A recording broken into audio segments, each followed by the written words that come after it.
Good evening. Welcome to Lebanon City Council. It's January 13th, 2025. Mr. Burke, please call roll. Mayor Messer. Here. Vice Mayor Norris. Here. Mr. Sellers. Here. Mrs. Harper. Here. Mr. Lamoureux. Here. Mrs. Eggers. Here. Mr. Cope. Motion to excuse Mr. Cope. So moved. Second. All in favor? Thank you. Mr. Lamoureux, could you lead us in the invocation? Absolutely. Yes, sir. Bow your heads with me, please. Father in heaven, I just thank you for a beautiful sunshiny day in Ohio. Thank you for an opportunity to serve our great city, Lord. I just pray that you give us wisdom. Thank you so much for Jesus. In your name I pray. Amen. I pledge allegiance to the flag of the United States of America and to the republic for which it stands, one nation, under God, indivisible, with liberty and justice for all. Council will look at consideration of council organizational meeting minutes for December 2nd, 2025. Do I have a motion to adopt? So moved. Second. Any comments, questions? Please call the roll. Mrs. Eggers. Yes. Mrs. Harper. Yes. Vice Mayor Norris. Yes. Mr. Sellers. Yes. Mayor Messer. Yes. Mr. Lamoureux. Yes. And then consideration of council meeting minutes November 25th, 2025. Do I have a motion to adopt? So moved. Second. Any questions, comments? Please call the roll. Mrs. Eggers. Yes. Mrs. Harper. Yes. Vice Mayor Norris. Yes. Mr. Sellers. Yes. Mayor Messer. Yes. Mr. Lamoureux. Yes. And then November 17th, we have these at our desk, and they're also emailed to us. Council work session minutes, November 17th, 2025. Do I have a motion to adopt? So moved. Second. Any comments, questions? Mr. Burke, please call roll. Mrs. Eggers. Yes. Mrs. Harper. Yes. Vice Mayor Norris. Yes. Mr. Sellers. Yes. Mayor Messer. Yes. Mr. Lamoureux. Yes.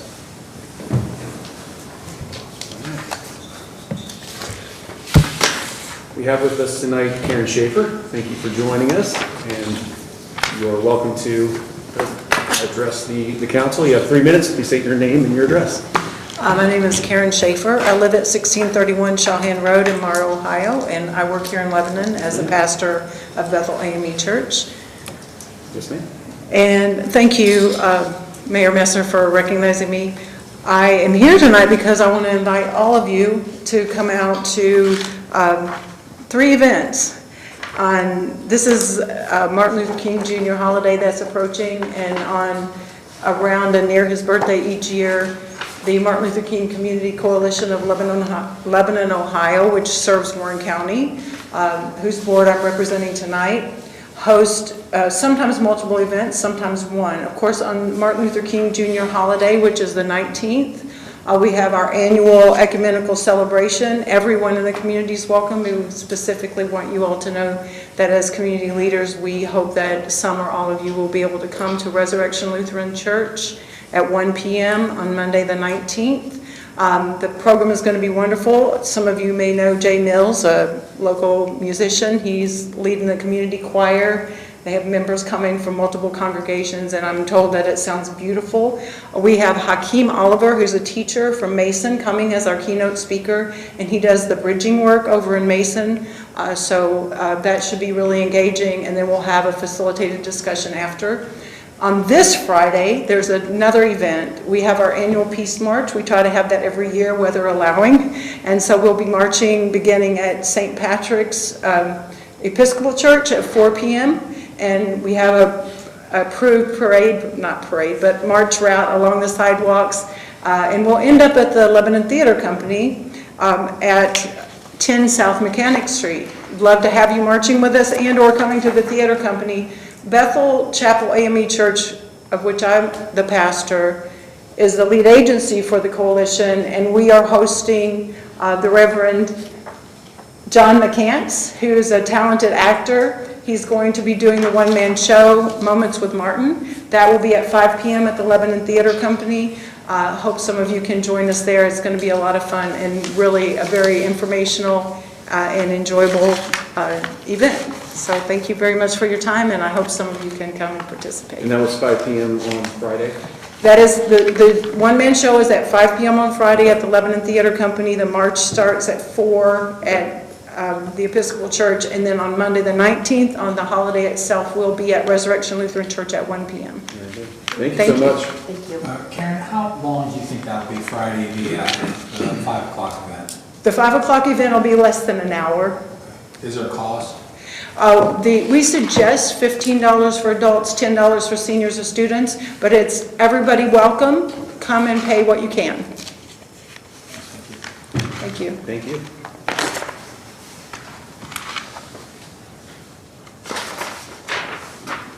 Next, we have Laura Alisi.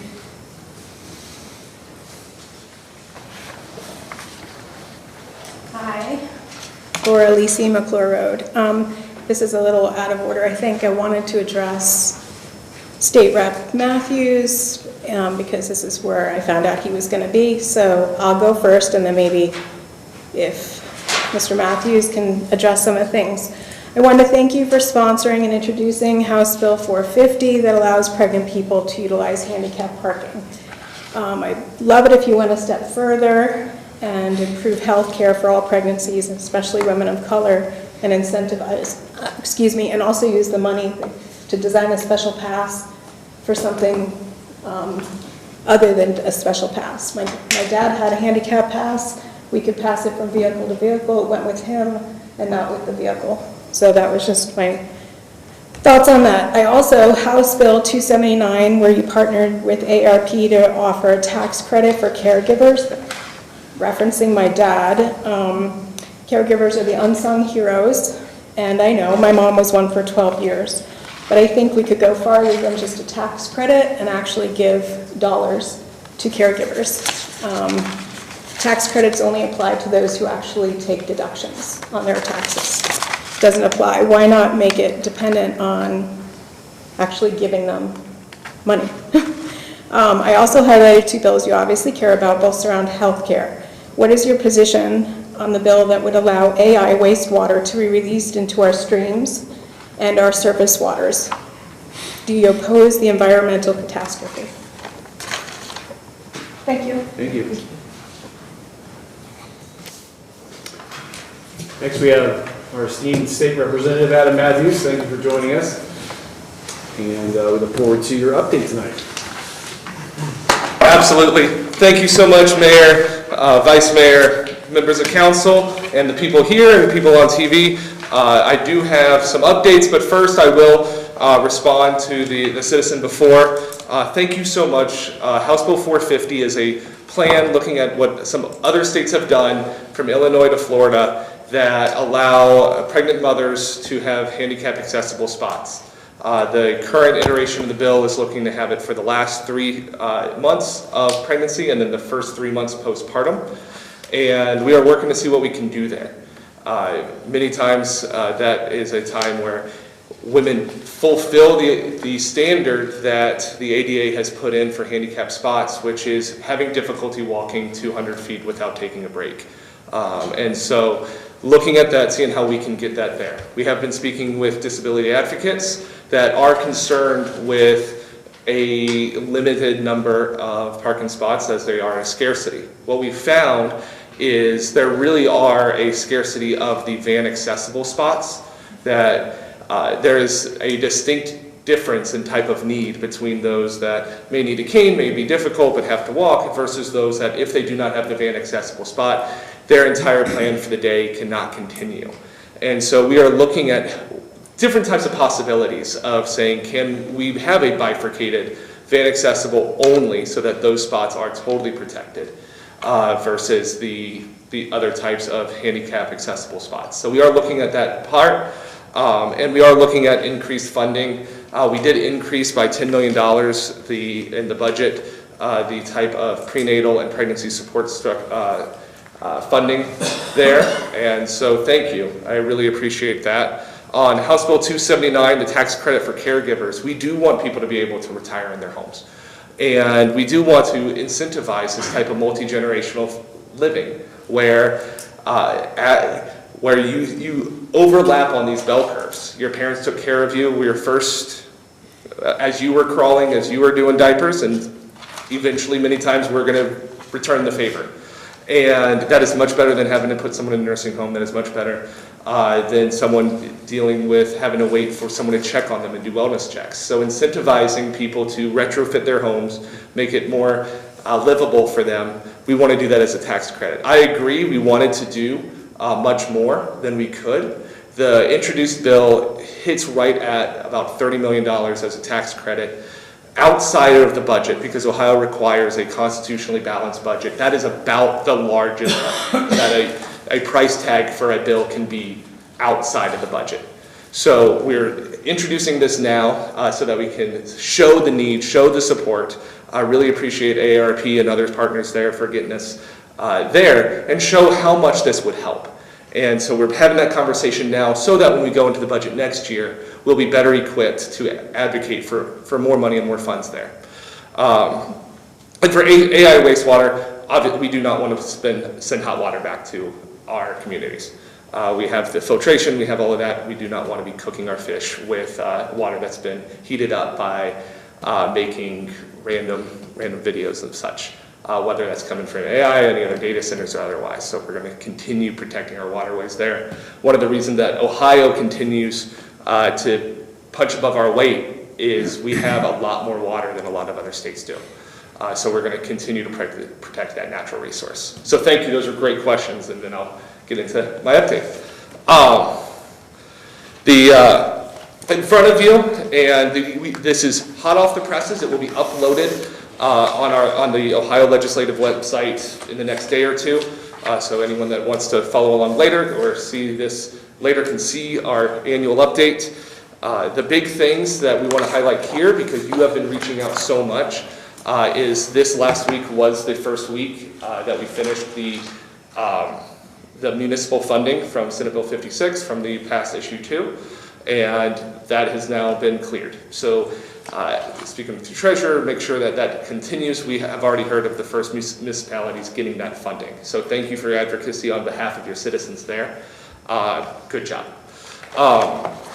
We can go through this, and please stop your friends, ask questions. I am here to provide information. But we're going to go through the key budget wins for Warren County. The first one, I've spoken with you, I know Mayor Messer had come up advocating for this 2.5 years ago, was to get a flat personal income tax, and we finally got it. Last term I worked House Bill 1, which got us from 4 tax brackets down to 2 tax brackets. This time we got it from 2 tax brackets down to 1 to a 2.75% income, personal income tax rate. That's the lowest in the Midwest. You have to go to Tennessee or South Dakota to get to the 0% states. And then only Arizona is the only state with an income tax lower than us. So that should be very good on bringing people, keeping people in Ohio and bringing them back into Ohio. Those 2 tax cuts put together are over $3.5 billion back in your wallets, as well as compliance costs as taxes get easier. I love my CPA friends, but we'd love to put you out of business by making taxes easy. Another thing that we put in the budget was my House Bill 499 last time, House Bill 313 this time, that tries to incentivize you to get rid of the red tape around housing. We have functionally zoned out single-family homes, starter homes, or not single-family, starter homes and downsize homes for seniors that want to. I have heard from many people that even if they wanted to downsize, they've become empty nesters. It doesn't make sense. There's no homes available for them. There's not the small ranches. And we've seen that throughout the state.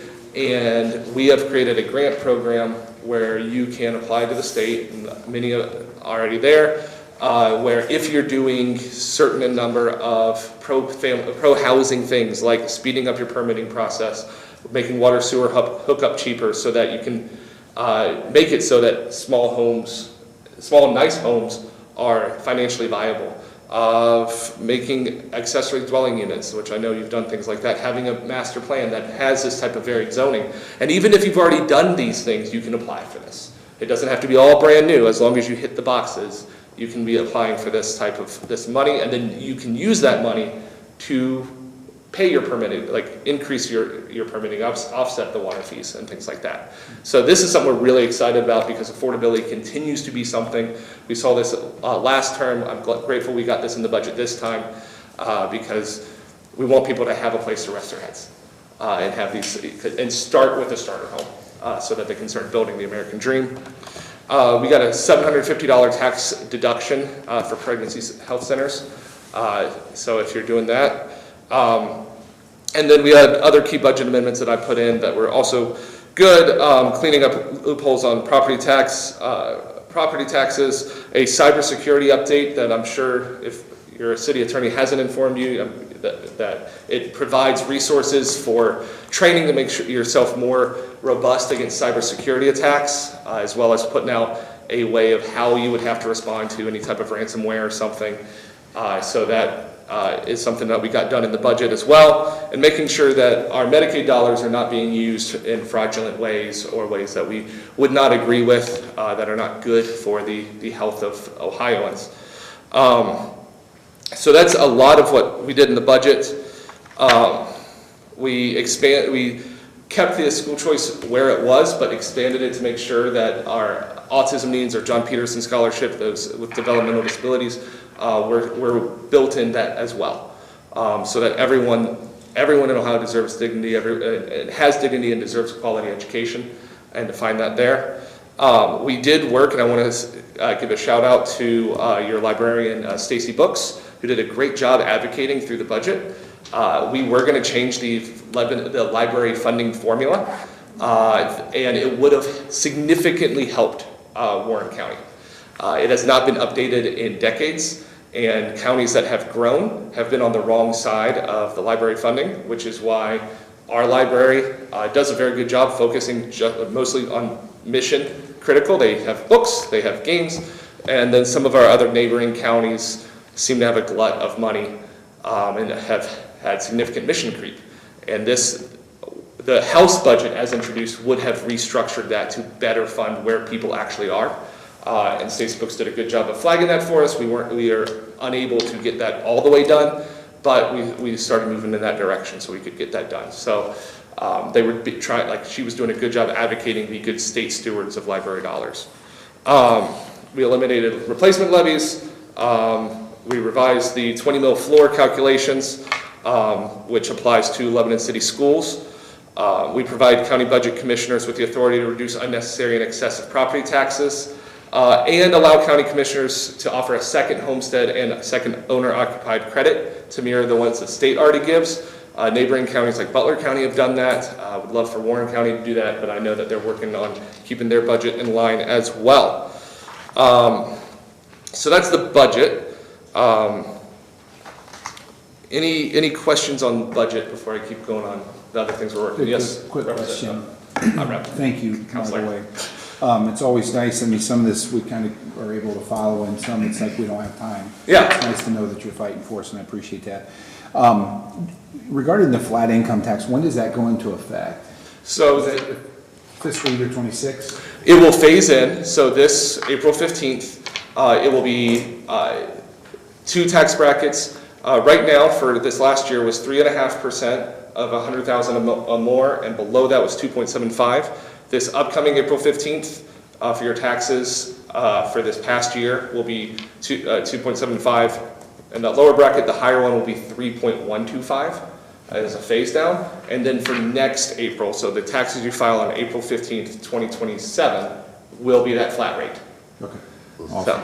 yeah. And then a follow-up question. Yes. And it's good, I'm not trying to set you up, but I know that, you know, we're cutting $1 billion. I've never really known a government entity to take a pay cut. Yes. So where's that money coming from? Are they, you know, is the state, you know, they're playing a shell game and raising fees over here, or are they legitimately saying, no, we're gonna trim this back and this back? So, Mayor, so we actually, this budget had the smallest outlay controlling for inflation that I've been there from before. So it is arresting growth at that point. Okay. And so far, we are still on that part of the curve where you cut taxes and then you increase economic output. So then even though you have a smaller rate of the taxes, you're actually increasing revenue.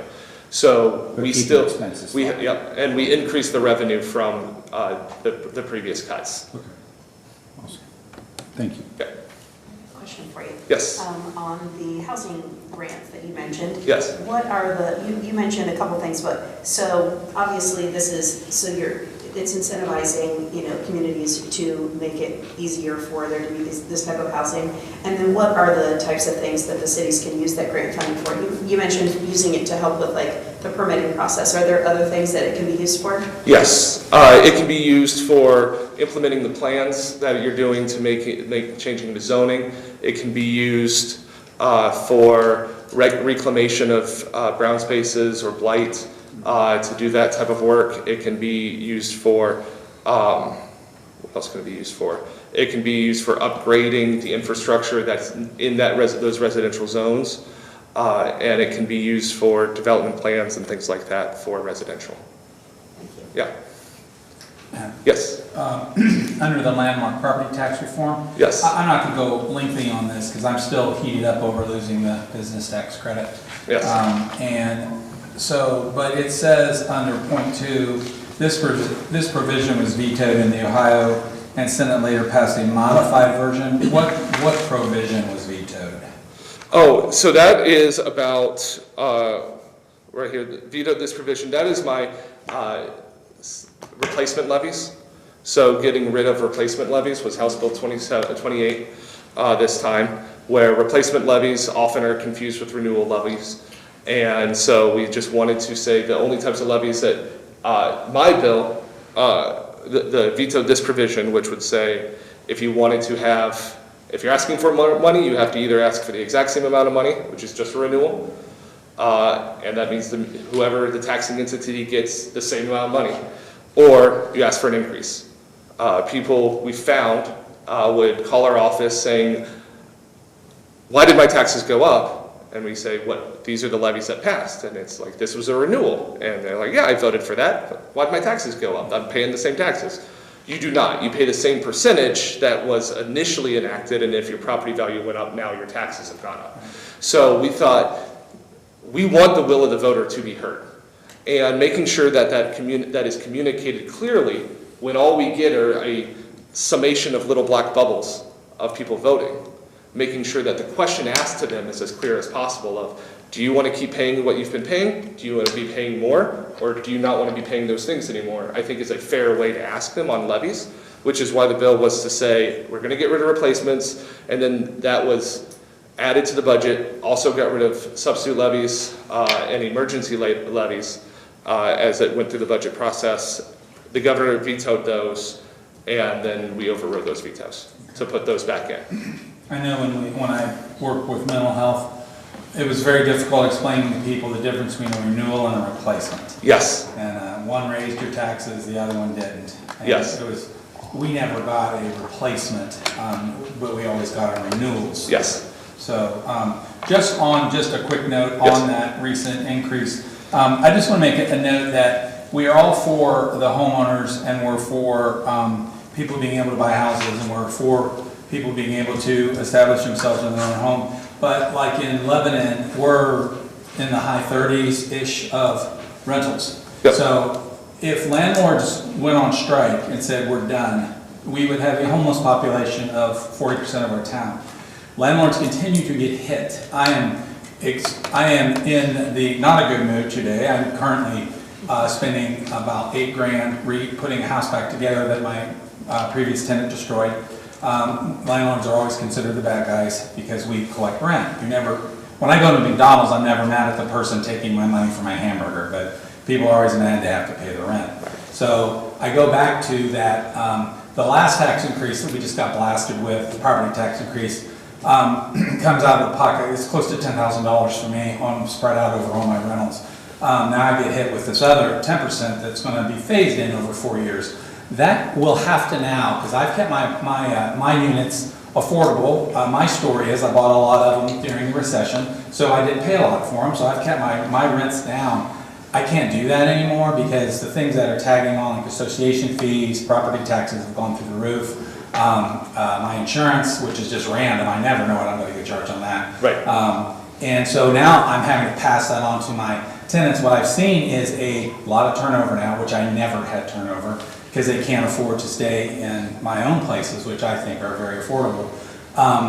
something has to be done to understand that we're not some inner city where we're mega people with 26-story towers where water's not working and whatever. Lebanon, and I'll speak for my town, my community, the landlords, for the most part, work really hard to provide a good product, but we don't get credit for it, and we get things constantly removed from us. So, yes, homeowners are going to get a small advantage from this recently passed to offset, but my property taxes are going up 10%. That's another 10% that I will have to pass on to my tenants. And then they talk about, well, what we'll do is we'll establish how much you can raise your rent. We'll put a percent.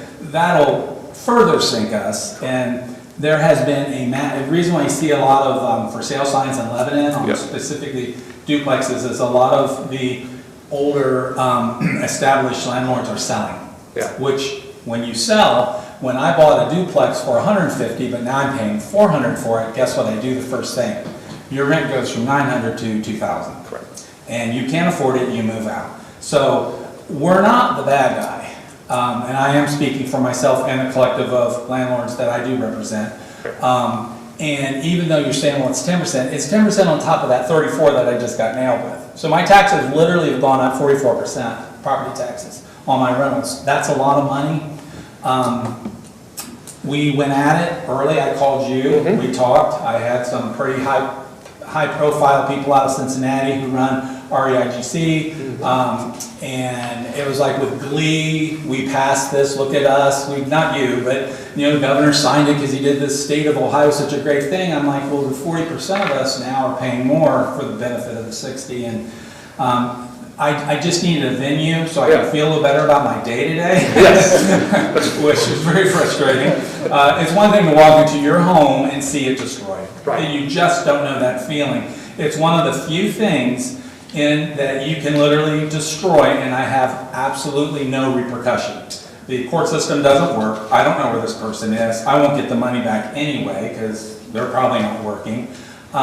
You couldn't do that on any other. I could not walk into your house and destroy your house without getting arrested. But you can come into my house and destroy my house, and I can't do a thing, and I write a check to pay for your damages. So somehow, I know you're doing a lot of other really great things, and I bug you about this every time I see you, but if you could start reminding people who can make decisions that we're not the bad guys, and I would greatly appreciate that. Absolutely. And Mayor to the Vice Mayor, you're not.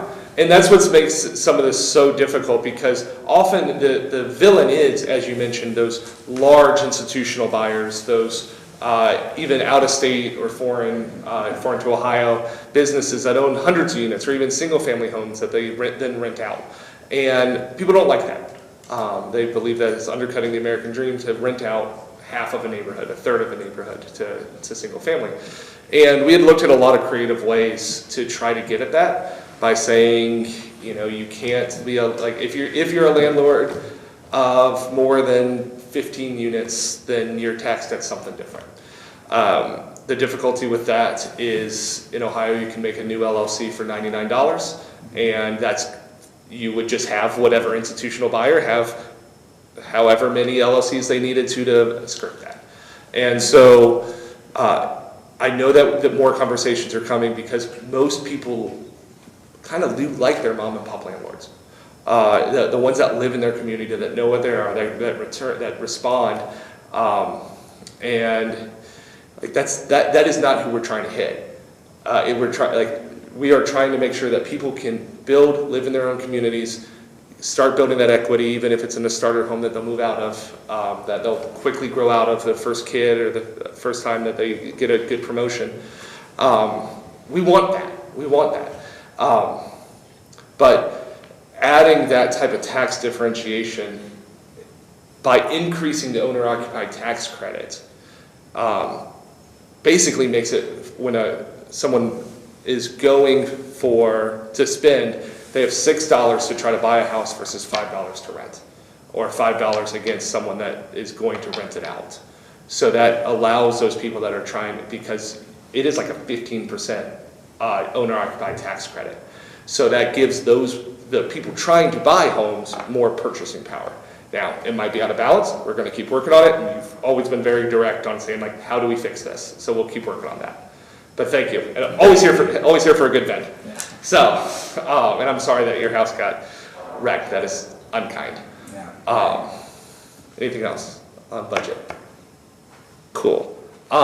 So here's some legislation I'm working on that has now passed the House, and it's a good mix of some party lines, some almost like nearly unanimous.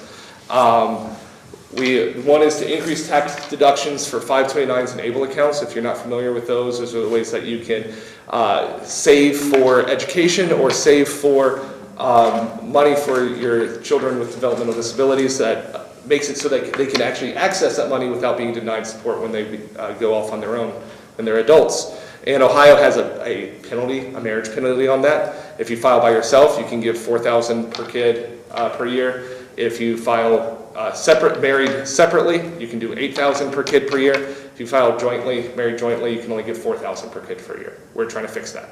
Most other states have fixed that. We're trying to fix that. That's over in the House now. House Bill 126 clarifies our product liability law. Product liability is only supposed to be used against things when they fail, not when people use them the wrong way. We have seen other states and other municipalities, some in Ohio, that have tried to go after the internal combustion engine for having exhaust, go after firearms for the bad things people do with firearms. In short, this says that like product liability is not for that, public nuisance is not for that, and you can't go after people for using things according to specifications, even if you're using it for ill. House Bill 127 says that, it clarifies, and has been speaking with our superintendents here in Warren County on this one, that your school directories are not public records. They have information like their birth date, their address, their cell phone, their age, all types of stuff.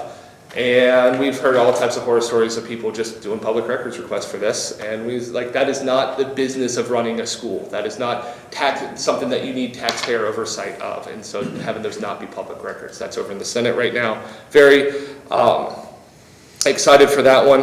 Hearing good things out of the education chair there.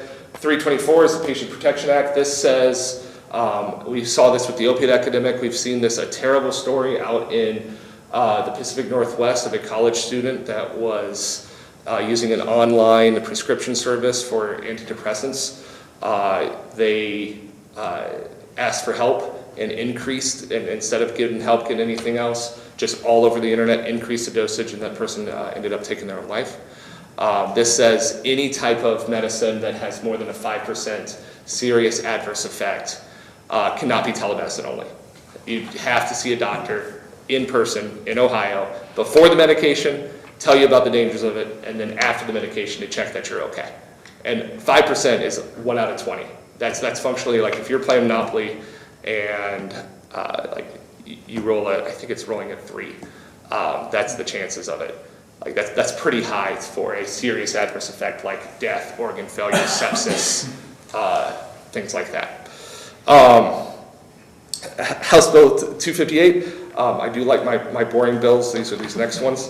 Right now, if you don't know, your driver's license, you get notice after it's expired. That is not helpful. So this would change it to say 2 weeks before your driver's license is going to get expired, you get a notice so that you don't drive around with an expired license. And also an opt-in for email notifications, no mandatory anything, but opt-in to try to save some money for this as well. 195 is the Uniform Commercial Code. That is a way that us lawyers try to update the law and have something mostly 40-ish states do to update as things change. If you don't write your contract detailing everything, this is the background of if you leave it silent, this is what it does. The big thing that changes here is if you have cryptocurrency and you want to use it as collateral for a loan, it's actually really hard to prove that you're the one who owns it. And this clarifies that process so you can use cryptocurrency as collateral for things, if you wish. Number 260 is court procedures. Again, a very good, boring one. There are times, just because of how things happen, there's conflict between how the rules of judicial procedure happen in Ohio and what the actual Ohio Revised Code says. There should not be daylight between those two things, and so we get rid of the daylight between those things, and we choose and clean that up. And then House Bill 538, it moves the Athletic Commission, which all it did was oversee boxing and now MMA, to under the Department of Commerce. Their job is to create regulations, to create oversight. We found out that they were not creating regulations or oversight and not really doing much. And so we are shrinking that department into a different department and cutting government that way because they weren't doing their job. So those are things that we've got in the Senate. I would expect most of those to get done this year. The bills continue until December 31st, 2026, and then it disappears like it never happened. So that's a preview of things going there. And then any questions on those?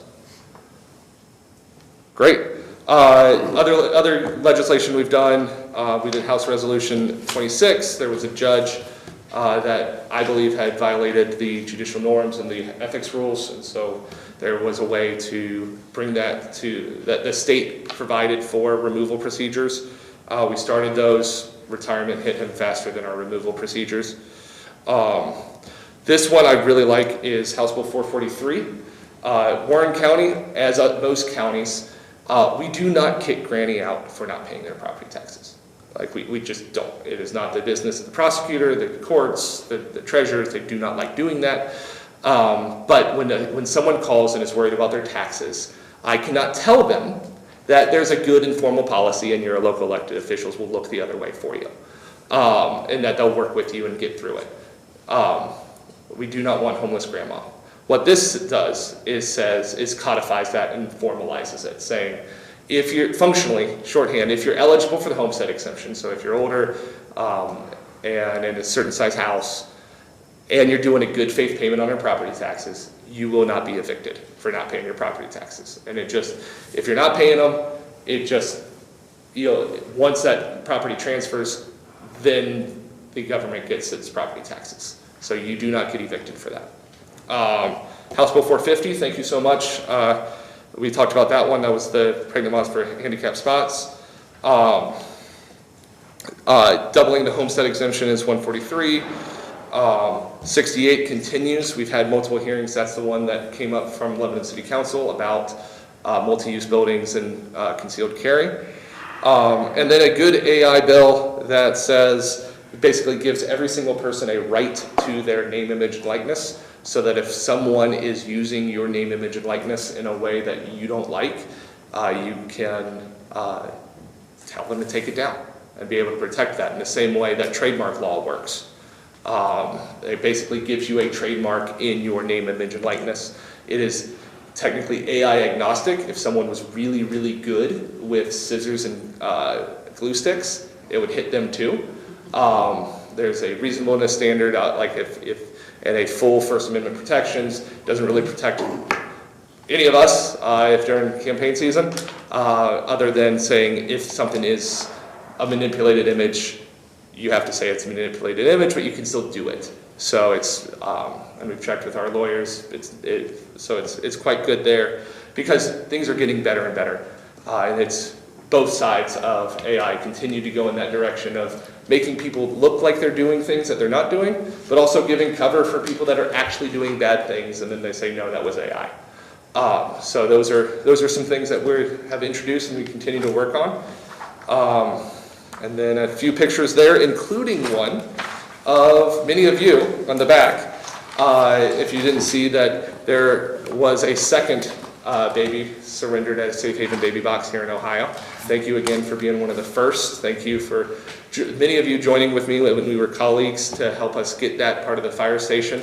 That little baby girl is happy and healthy right now from that was relinquished at the fire station here, first one in Ohio. And those are my updates. That is going on in the State House. Any other questions? Thank you so much for. Sorry that was a lot, that's also why I wrote it down. I mean, This is a campaign booklet here of the work that you're doing for our district, and I really do appreciate the hard work that you do. I think you might have some people that want to talk to you after. So. Absolutely. Also, for anyone though, we try to have a 24-hour rule that we do the best we can. Anyone that reaches out to the office, rep56@ohiohouse.gov. We do try to respond to everybody, especially in the district. And thank you so much. Thank you, sir. Have a good one, sir.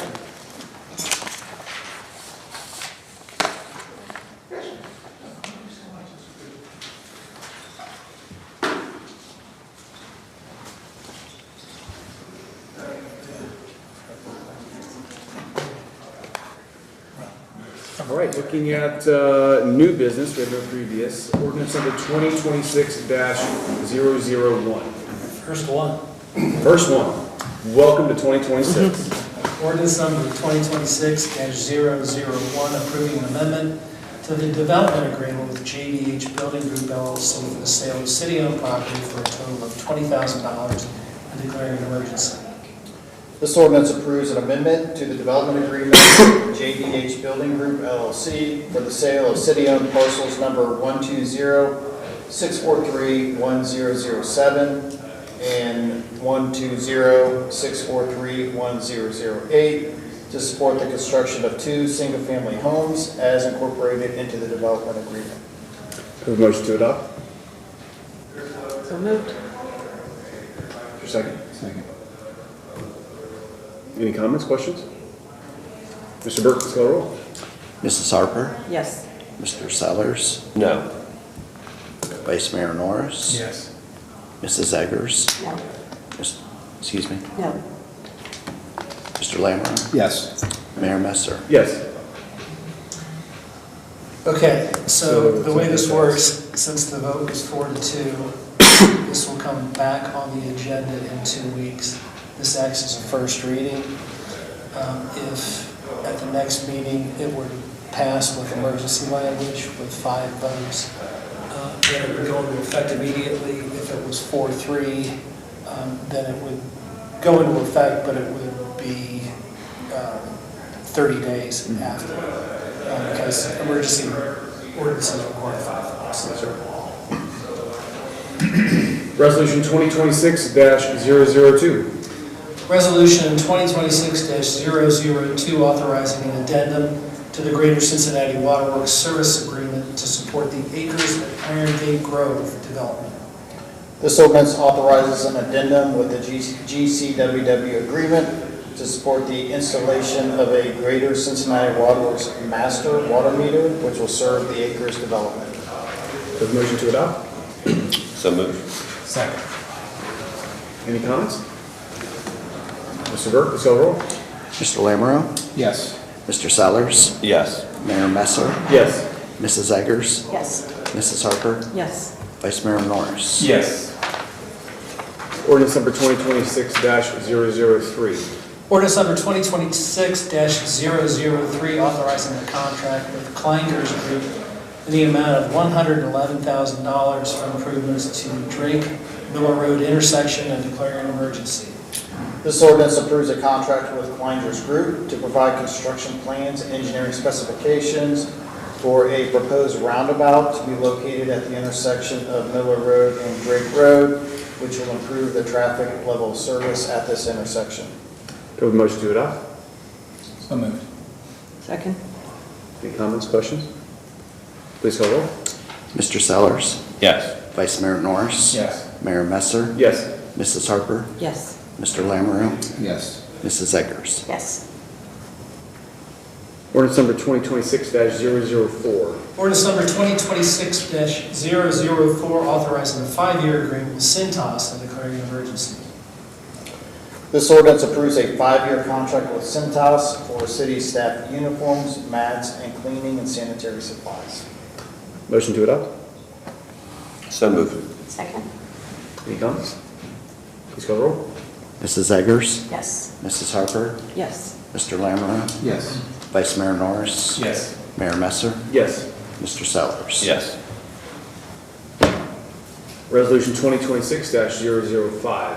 Resolution number 2026-005, requesting the county auditor to make tax advances during the year 2026. This ordinance requests that the Warren County Auditor distribute property tax revenue as the funds are collected to expedite the process and avoid delay in the city receiving the funds. Do you have a motion to adopt? So moved. Second. Any comments, questions? Please call the roll. Mrs. Harper? Yes. Mr. Sellers? Yes. Vice Mayor Norris? Yes. Mrs. Eggers? Yes. Mr. Lamoureux? Yes. Mayor Messer? Yes. City Manager's report. Yeah, thank you, Mayor. The next meeting of City Council will be a work session on Wednesday, January 21st at 7 p.m. City offices are closed this coming Monday for MLK Day. And did want to make sure folks know, I know we started putting some information out on social media as well, but the city will be hosting a public meeting on January 29th at 6 p.m. To discuss and present the upcoming infrastructure projects as well as the active development projects in the city. So we hold this meeting every year in these chambers. Certainly encourage the public to come out, ask questions. We'll have quite a few city staff on hand. We will also be recording the meeting so that we can broadcast it as well. Okay. That's all I have, Mayor. Thanks, sir. Mr. Sellers, you got anything for us? We have an executive session tonight, so we'll go into executive session. I do not have anything. No, sir. Mr. Norris? I just appreciate Representative Matthews County. That's a great community where we can have, just relate so closely with our officials. And as I watch the chaos. Try to yell at your congressman. Yeah, I kept it down. I thought I did. I'm just really tired. I just watching the news this weekend and just seeing the chaos in the community. When I come home, first thing I told my wife, I am so glad I live in Lebanon. And I do not have to see the craziness that's going on around us. It's just such a nice community, and I'm always just very grateful to be here. Yes, sir. Got anything? Very good. With that, we will entertain a motion to close the meeting, or go into executive session. I need a motion to adjourn into executive session pursuant to Ohio Revised Code 121-22G2 to consider the purchase of property for public purposes or for the sale of public property. Competitive bidding and premature disclosure of information would give an unfair competitive or bargaining advantage to a person whose personal private interest is adverse to the general public interest. Motion. Motion. Is there a second? Second. Sorry, I thought he was taking a breath. There's usually more. Yeah. Please call the roll. Mayor Messer? Yes. Vice Mayor Norris? Yes. Mr. Sellers? Yes. Mrs. Harper? Yes. Mr. Lamoureux? Yes. Mrs. Eggers? Yes. Thank you for joining us It tonight. takes years of training to be able to spit that all out.